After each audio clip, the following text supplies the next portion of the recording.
देख रहे हैं नेटवर्क 33 राजकुमार के साथ। तो चलिए बढ़ते हैं आज की कहानी की ओर। दोस्तों, मेरा नाम संतोष है और मैं जमशेदपुर का रहने वाला हूँ। मुझे नौकरी करते हुए 2 साल हो गए हैं और मैं अपनी नौकरी से बहुत खुश हूँ। मेरे साथ एक दिन दिल दहला देने वाली एक घटना घटी। इस घटना को लगभग 4 साल हो गए हैं। अक्टूबर 2016, इस दिन को मैं कभी भी भूल नहीं सकता और मैंने इसे बहुत भुलाने की कोशिश की, लेकिन यह एक काले धब्बे की तरह मेरे दिमाग में चिपक गया है। इसी दिन मैंने इंस्टाग्राम पर एक लड़की से मिला और उसके साथ पहली बार डेट पर गया था। जिस लड़की का नाम पूजा था, तो उस लड़की से मेरी मुलाकात इंस्टाग्राम पर ही हुई थी। डेट पर जाने से पहले मुझे यकीन नहीं हो रहा था कि मैं इतनी खूबसूरत लड़की के साथ डेट पर जाने वाला हूँ। हम दोनों ने इंस्टाग्राम पर ही बहुत ही ज़्यादा बातें की और फिर जाकर डेट का दिन डिसाइड किया और मैं उस दिन के लिए बहुत ही ज़्यादा एक्साइटेड था। फिर हम दोनों मेरे कॉलेज के पास के ही एक कैफ़े में कॉफ़ी सेंटर में जाकर मिले। मैं उसके सामने थोड़ा नर्वस था, लेकिन मुझे उस लड़की के साथ बातें करने से इतना तो पता चल गया था कि वो लड़की थोड़ी शर्मीली है। मतलब कि वो अपने बारे में कुछ ज़्यादा नहीं बता रही थी, जैसे कि वो क्या करती है, कहाँ रहती है और कुछ भी नहीं। मुझे ऐसा लगा जैसे मानो वो लड़की मेरे साथ कंफर्टेबल नहीं है, लेकिन मैंने अपनी सारी बातें खुल करके उसके सामने रखी। जैसे मैं क्या करता हूँ, मेरे घर में कौन कौन है, वो तमाम सभी बातें जो मेरे घर में होती हैं। मैं उससे ज़्यादा घुलने की कोशिश कर रहा था, पर कुछ 1 घंटे बैठने के बाद उस लड़की ने मुझसे कहा कि सुनो, मैं तुम्हें जो बताने वाली हूँ उसे ध्यान से सुनना। मैं भी थोड़ा इस बात को लेकर एक्साइटेड हो गया कि आखिर वो कौन सी बात है जो कि वो मुझे बताना चाहती है। तभी पूजा ने कहा, तुम मुझे बहुत अच्छे लड़के लग रहे हो और तुम पर ट्रस्ट भी किया जा सकता है। मैं तुम्हें ऐसी बात बताने जा रही हूँ कि इसे सुनकर तुम शायद यकीन ना करो, लेकिन ये बिल्कुल सच है। असल में मैं रांची में 3 दिन पहले ही आई हूँ और मैंने यहाँ पर एक घर लिया है और जब से मैं उस घर में रह रही हूँ तब से मैं 3 दिन से सोई भी नहीं हूँ। मुझे उस घर में रहने में बहुत ही कुछ अजीब सा लग रहा है। ऐसा लगता है जैसे मेरे घर में और भी कोई रहता हो, पर वो दिखता नहीं है। मुझे बहुत ही ज़्यादा डर लगता है अपने घर के अंदर। दोस्तों, मैं ये सारी बातें उस लड़की की ध्यान से सुन रहा था। फिर मैंने कहा, हाँ तो मैं इसमें क्या कर सकता हूँ। जिस पर पूजा ने कहा, मैं चाहती हूँ कि आज तुम मेरे साथ मेरे घर चलो। पूजा की ये कहते मैं मन ही मन बहुत ही ज़्यादा खुश होने लगा। फिर मुझे लगा कि शायद ये इसका तरीका है मुझे आज अपने साथ घर पर ले जाने का। तभी मैंने कहा, हाँ हाँ बिल्कुल, क्यों नहीं, ठीक है, मैं साथ चलने को तैयार हूँ। तभी पूजा ने कहा, देखो मेरे साथ मेरे घर तो चल रहे हो, लेकिन वहाँ पर ऐसा कुछ भी नहीं करोगे जैसा तुम मन में सोच रहे हो। उसकी इस बात को सुनकर पता नहीं क्यों, पर मेरे भी मन में कुछ ना कुछ प्रश्न उठ रहे थे। उसकी आंखों में मुझे भी डर दिख रहा था, पर खैर उसके घर में ऐसा कुछ है या नहीं, वो मुझे सच में कुछ इरादे के लिए अपने घर पर ले जा रही है। वो तो मुझे उसके घर पर जाने के बाद ही पता चलेगा। रात के करीब 10 बजे हम दोनों उसके घर में पहुंचे। वो घर 1 BHK फ्लैट था जो कि 4th फ्लोर पर था। उसके फ्लैट में सिर्फ एक बेडरूम और एक हॉल था, पर सही बताऊं तो उसके घर के अंदर एंट्री करते ही मुझे भी कुछ अजीब सा लगने लगा। मुझे ऐसा लग रहा था जैसे मानो अंदर ही अंदर मेरी तबीयत खराब हो रही हो। मेरा मन अचानक से घबराने लगा और उसके घर से कुछ अजीब सी स्मेल मुझे आने लगी थी, जैसे घर में किसी की रखे रखे लाश सड़ रही हो। फिर हम दोनों उसके बेडरूम में पहुंचे और हमने रात भर बहुत सारी बातें की। उसके बातों से लग गया था कि आज रात हम दोनों के बीच ऐसा भी कुछ नहीं होने वाला था। मैंने भी कोशिश की और उसने हमेशा मना कर दिया। थोड़ी देर में बातें करते करते वो सो गई और मैं जगा रहा। उसके सोने के बाद मैं बैठ के मोबाइल चला रहा था, पर बेडरूम का दरवाज़ा खुला हुआ था और बेडरूम के दरवाजे से साफ साफ हॉल को देखा जा सकता था। हॉल में सिर्फ एक सोफ़ा और टेबल रखा हुआ था। ज़्यादा कुछ सामान घर में नहीं था, शायद इसीलिए क्योंकि वो अकेली रहती थी। तभी मैंने हॉल के अंदर आदमी की बड़ी सी परछाई देखी, तो मैंने सोचा कि मैं पूजा को जगाऊं और उसे इस बारे में बताऊं।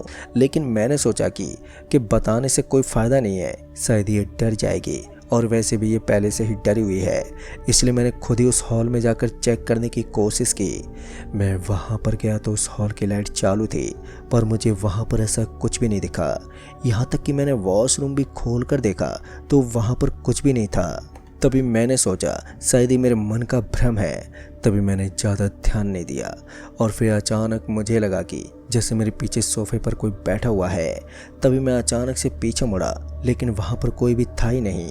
हालांकि मुझे कुछ दिख तो नहीं रहा था, लेकिन अब मुझे सच में घर में किसी के होने की मौजूदगी महसूस होने लगी थी। तभी मुझे लगा जैसे मेरे आसपास कोई तो है जो मुझे तब से घूरे जा रहा है। अब मुझे भी थोड़ा थोड़ा डर लगने लगा था। मैंने थोड़ी देर के बाद फिर से एक परछाई देखी। अब मेरे हाथ पैर कांपने लगे थे और मेरे दिल की धड़कन ज़ोर ज़ोर से धड़कने लगी थी। और अब मुझे मेरा दिल कह रहा था कि यहाँ पर कोई ना कोई आत्मा तो है।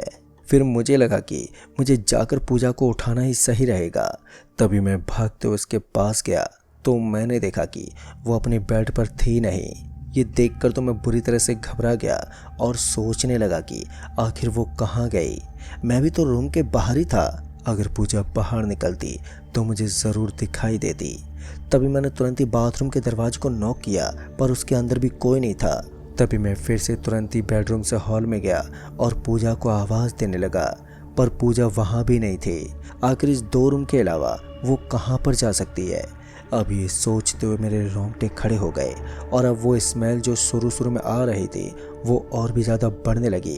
तभी अचानक ही मुझे किसी के चलने की आवाज़ सुनाई दी, तो मुझे ऐसा लगा कि कोई मेरे नज़दीक ही आ रहा है।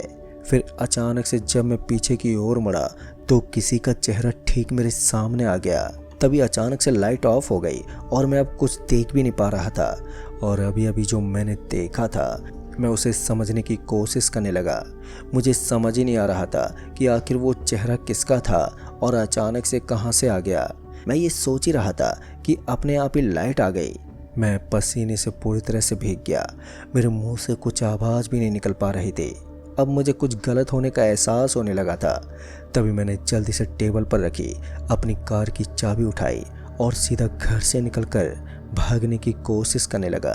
लेकिन दरवाज़ा बाहर से बंद था तो मैं चिल्लाने लगा, पर धीरे धीरे मुझे एहसास हुआ जैसे कि मेरी आवाज़ निकलना बंद हो रही है।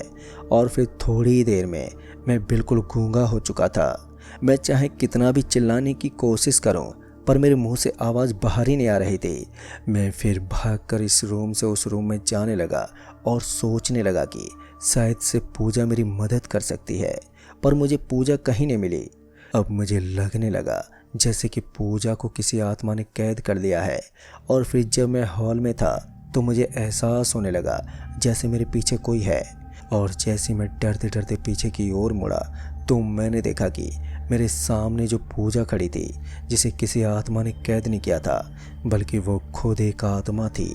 उसकी आंखें, जिसमें मुझे कुछ समय पहले प्यार का समुंदर दिखाई पड़ रहा था, अचानक से उस आँख की पुतलियाँ गायब थी। उसकी आंखें पूरी तरह काले रंग की हो चुकी थी और ऐसा लग रहा था जैसे किसी ने आंखों में काली स्याही डाल दी हो। मैं डर के मारे चीखने की कोशिश करने लगा तो मैंने देखा कि मेरी आवाज़ वापस आ चुकी थी। तभी मैं चीखता हुआ वहाँ से भागने की कोशिश करने लगा, लेकिन तभी मुझे अचानक से किसी ने अपने हाथों से जकड़ लिया। और फिर जब मैंने देखा तो मैं हैरान ही रह गया। इस घर में एक पूजा की ही आत्मा नहीं थी बल्कि किसी और की भी आत्मा थी जिसने मुझे पीछे से पकड़ रखा था।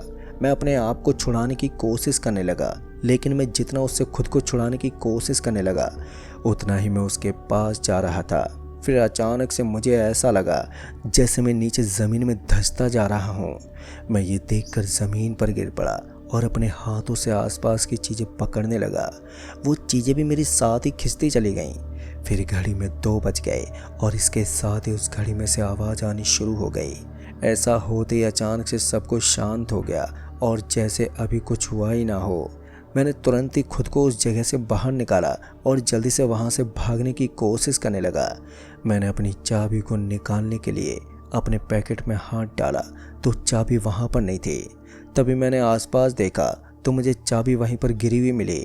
तो मैंने तुरंत उस चाबी को वहाँ से उठाया और बिना कुछ ज़्यादा सोचे समझे वहाँ से भागा। फिर मैंने जल्दी से अपनी गाड़ी स्टार्ट की और सीधा अपने घर पर जाकर ही रुका। दोस्तों उस दिन के बाद मैं कभी भी उस फ्लैट पर नहीं गया और ना ही कभी उस रास्ते पर गया। मैंने उस लड़की को भी इंस्टाग्राम पर बहुत ज़्यादा मैसेज करने की कोशिश की, लेकिन मुझे एक भी रिप्लाई नहीं आया। साथ ही कुछ दिनों के बाद उसका इंस्टाग्राम प्रोफाइल डिलीट हो गया और उस दिन के बाद मैंने भी अपना इंस्टाग्राम अकाउंट हमेशा के लिए डिलीट कर दिया। पर आज भी जब उस लड़की का चेहरा मेरे ख्यालों में आता है तो मेरी रूह कँपा जाती है। बस एक ही चीज़ सोचता हूँ, आखिर वो थी कौन। तो दोस्तों इस कहानी में बस इतना ही। कहानी आपको पसंद आई हो तो वीडियो को लाइक शेयर कमेंट ज़रूर कर दें और साथ ही आप चैनल पर नए हैं तो चैनल को भी सब्सक्राइब ज़रूर कर दें। तो मैं आपका दोस्त राजकुमार जल्द ही मिलूँगा ऐसी एक और बहुत ही सच्ची कहानी के साथ। तब तक के लिए बाय एंड टेक केयर।